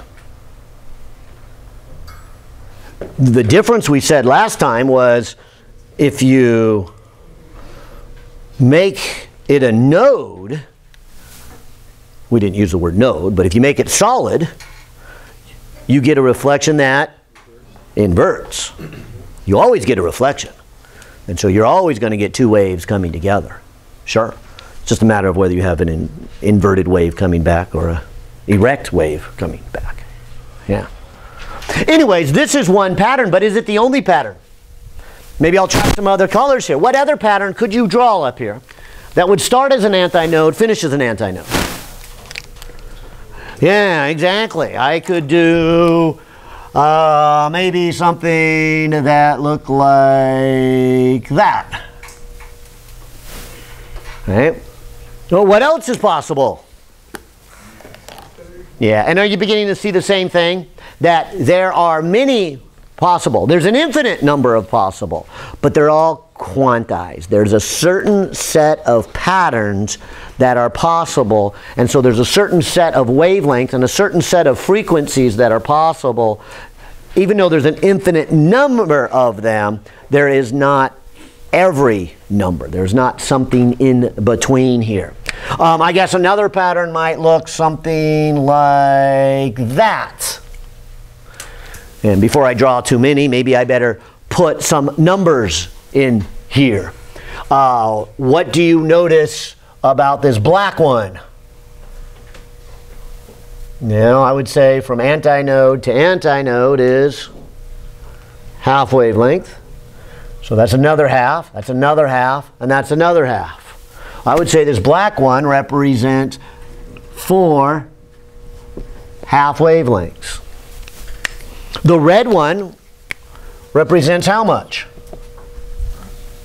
1, 2, 3 half wavelengths. The blue one represents 2 half wavelengths. And maybe I'll put one more on here. What would a half wavelength one look like?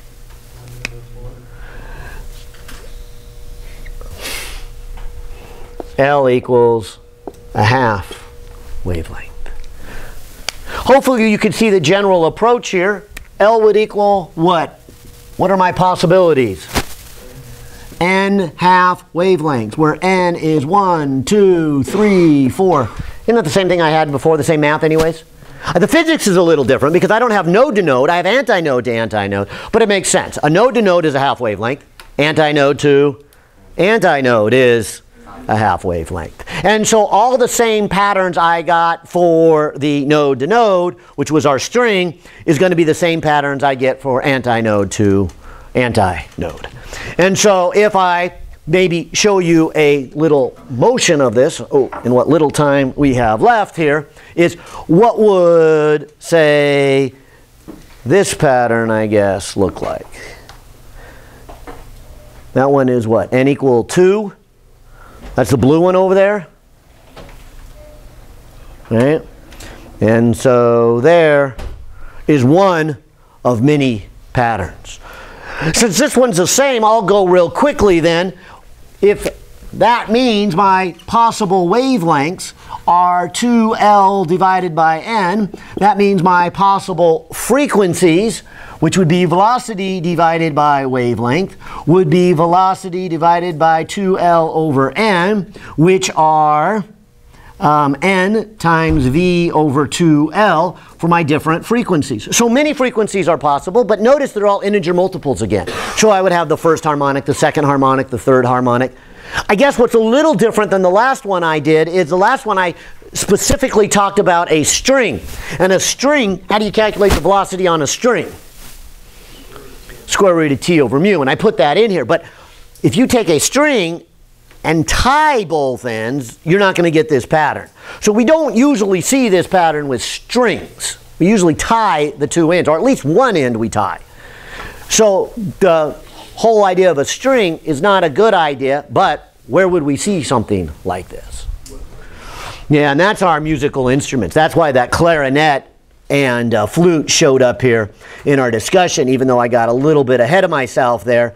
Because if I were to look at a pattern from a musical instrument, something like this, or what I would have is somebody blowing in on this end. There would be an opening there where the air can move. And so the opening would be an antinode. As the sound went down, say, the clarinet, on the other end, it would be open there too. And so what we call sound tubes would have an antinode on one side and an antinode on the other. And so this description that I am clarifying now is probably better described with my wind instruments, which then means my velocity is the velocity of the sound that is in the tube, not the tension of the string. So that's my 331.5 plus 0.007 times t. That's the velocity that is going on inside this tube. And the temperature I can't really change, and so what you might be more familiar with when it comes to your wind instruments is how do you change the frequency of a wind instrument? How do you play the different notes? You essentially change the length. If this is a trumpet, we can push in the buttons there and change the path that the air flows, and so it has a longer path. And you can see things that have a long path would say what about their frequency? Low frequency. And so if you think about like a tuba, what do you recognize with a tuba right away? Really, really long. This big instrument that goes around and around and around and around. Really, really long. Whereas what do you think about when you think of, say, a flute or a piccolo? Short. And so what do you think of the frequencies? High frequencies. This is not exactly a wind instrument, but it will take its place. It is open on one end and open on the other. And maybe I should point out pipe organs are another good example, where if you look at a pipe organ, you will see long pipes and short pipes. And obviously when sound is coming out of the short pipe, you get the high frequencies. When sound is coming out of the long pipes, you get the low frequency. You see it with human voices. Usually the bigger somebody is, the bigger their voice box is, which means usually their voice is on the low end of the frequency and the scale. And the smaller somebody is, like a child, you have that high pitch voices when they're small like that. But if I were to take this and just blow air through it, which in this case, it's probably just easy to spin it and let the centripetal force suck the air through, see? It will get a pattern. But is that the only frequency that this one plays? It has all of those patterns. And now, if I spin it a little faster,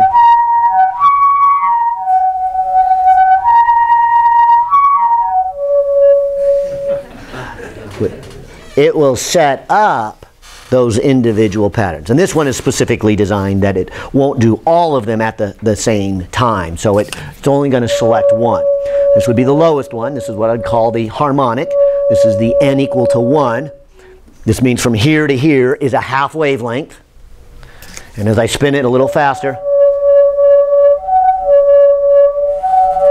oh, right, about there. Then from here to here is 1 wavelength. A little faster. Then this length is 1.5 wavelengths.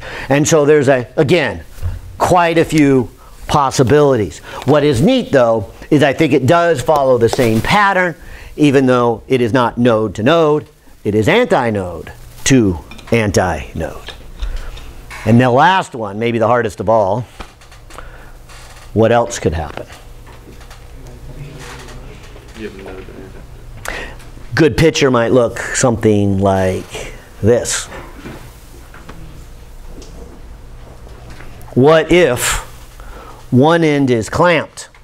It's a node. The other end unclamped. It is a antinode. What patterns could I have?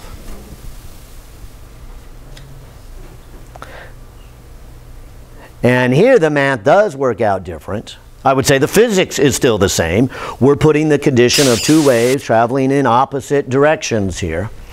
But the condition being slightly different, that the patterns I would have would look like what? And maybe in the interest of time, I'll just pull one out of your book. But your book does a good job of saying here is what that pattern might look like. where one end, the air is free to move.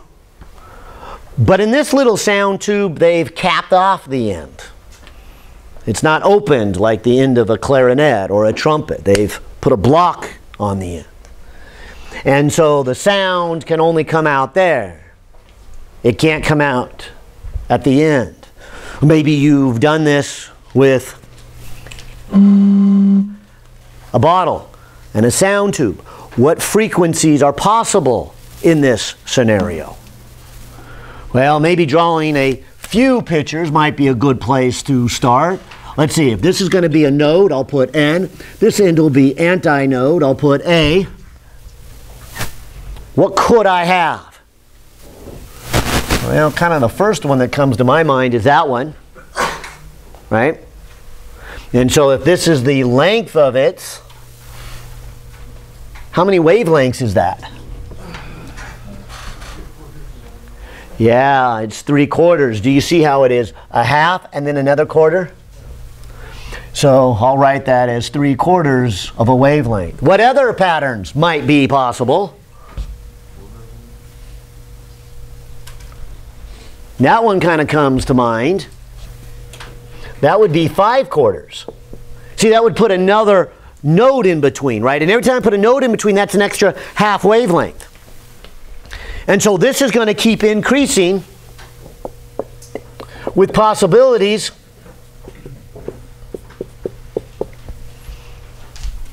of a half wavelength gain. And you went the other direction. You said we can make it smaller. That's probably the simplest one to draw, maybe the hardest one to see. What's that one? 1/4 of a wavelength. And simply put, because we're going from node to antinode, we have to go a certain number of half wavelengths plus 1/4. So we're always going to go a half wavelength and then 1/4. That's where the extra quarter comes in. That's why we always have these odd integers. In other words, L could be m over 4 lambda, where m is either a 1, a 3, a 5, a 7. And so notice here that we have that same general idea, that we have a quantized picture. We have only certain wavelengths that are possible. Again, we have an infinite number, but we don't have every integer. We only have the odd integers working out here. And so when I run through the math here, an instrument like this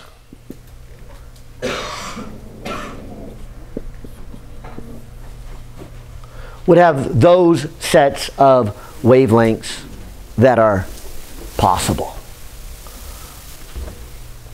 They would have these frequencies that are possible. It would be velocity divided by the wavelength, which would be a 4L over m.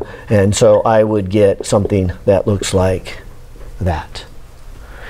And so a wind instrument or a sound tube that is closed on one end is going to be able to follow these patterns. And you can see that then the frequency depends upon the length and the speed. If I take this, you'll see it sounds like a pretty low tone. It's really not that long, but remember, there's a 4 downstairs compared to a 2. And so things that are closed at the bottom are going to give me lower frequencies than the ones that aren't closed at the bottom for the same length. But just like this one, shorter length gave me higher frequencies. Shorter length should also give me higher frequencies. I can change the length of this one fairly easy by just putting something in the bottom to take up the space. And now it's not quite as deep. It's a little higher in tone. A little more water. It's a little bit higher in tone. And as the length of it changes, the tone changes. This is probably an easier one to demonstrate. It's got a little plunger in there. High, low, high. And the length of the tube determines the pitch that you get. And so that's the big one.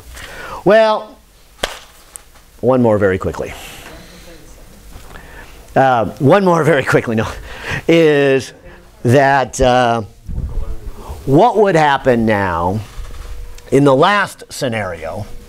And so I said we were going to do 4.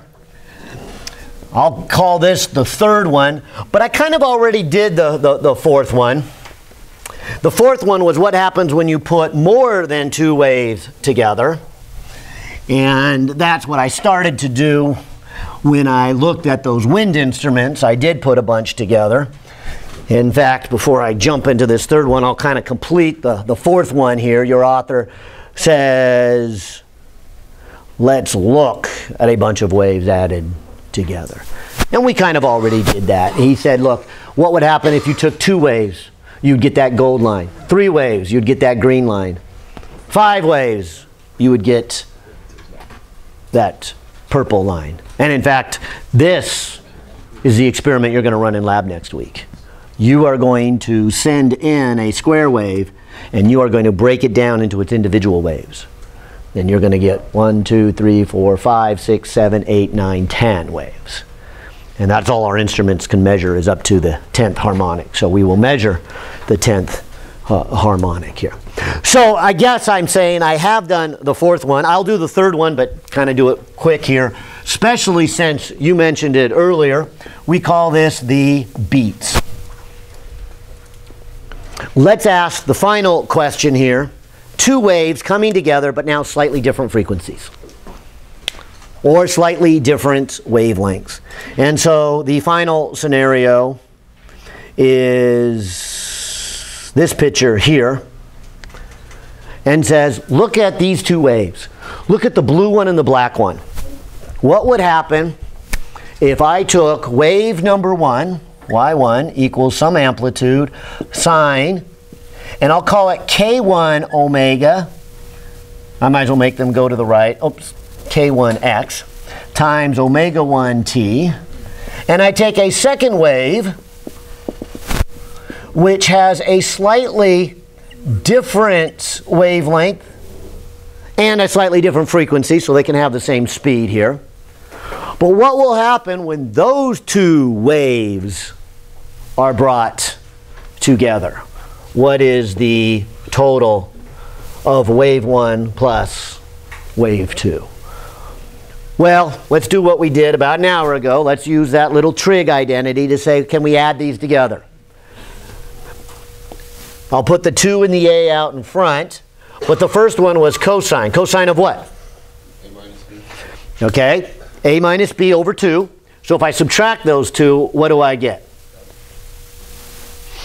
Right, I get that one minus this one. I get k1 minus k2 x. And I would get minus omega 1 minus omega 2 t all over 2. And what's the other term I would get?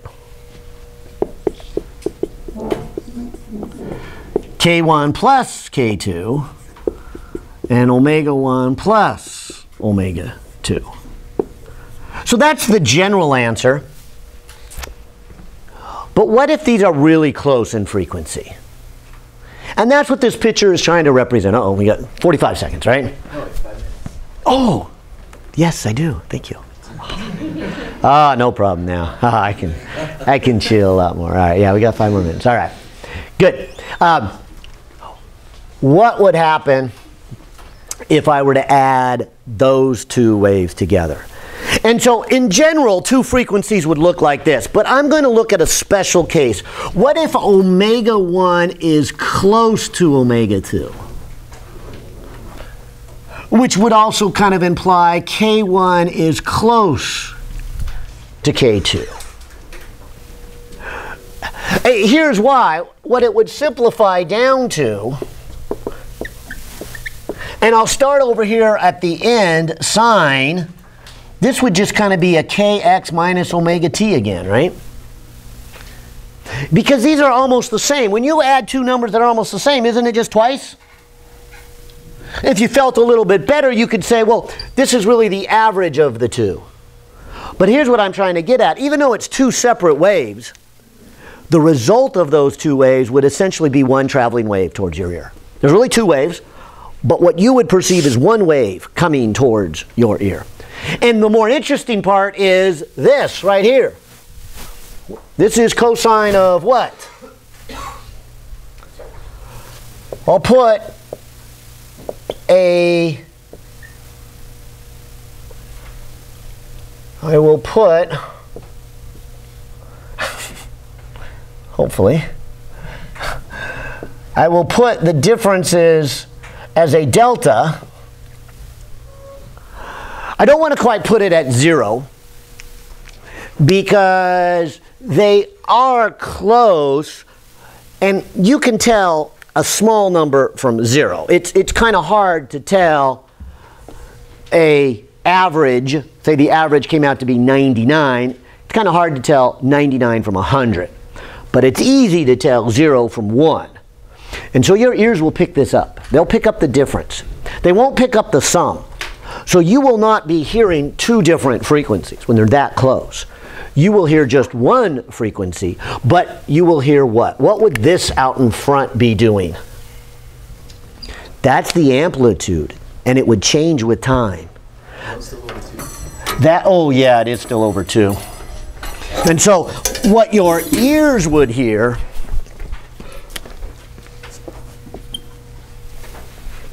is one wave where its amplitude louder and softer. Louder and softer.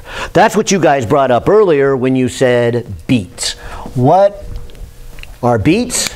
The beats is represented by this picture.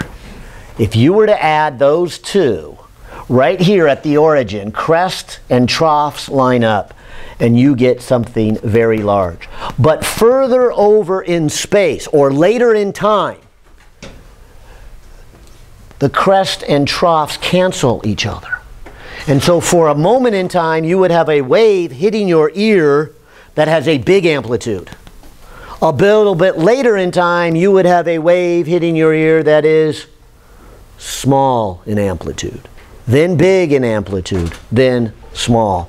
And this last little experiment hopefully demonstrates it, that if I were to take two frequencies that are really close together, and this one, by moving the weights up and down, I can change the frequency. There's one wave. Here is another wave, pretty close to the same frequency, but not exactly, at least I hope not exactly, because we will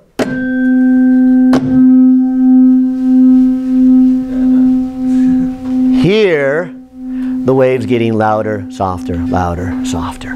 If these were waves on the beach, we would call this a set coming in. We would say, hey, right now the waves are really big. Let's ride the surf. But a little bit later, they're going to be out of phase. And you're going to be just hanging out there, or this is the time to paddle out. And so you paddle out and wait. Because 6 minutes later, here's the big ones. And you ride it in and paddle out and wait 6 minutes and get the next one. And so they will go through this pattern of beating one versus the other. And if you look closely, one quick calculation then, what I would call then the beat frequency. What rate does it go louder, softer, louder, softer, louder, softer? Well, right there. The difference between them. And so frequency 2 minus frequency 1. If you hear this thing getting louder and softer, let me get them a little further apart. Maybe get a bigger number here. So if that's what, 4 times a second, that tells me that those two differ by 4. Yep, they will go in and out of pattern. And that's our 4 wave patterns, and our minute over, and good luck with the homework, and test coming up on Tuesday, and read thermodynamics for next Thursday, and have a good Valentine's Day. Enjoy the weekend, which means do lots of homework. Wouldn't delta I thought it was on Thursday. K2 minus K1? Or wouldn't it be negative delta K? Isn't normally, isn't the way... Oh. Yeah. So this was A minus B.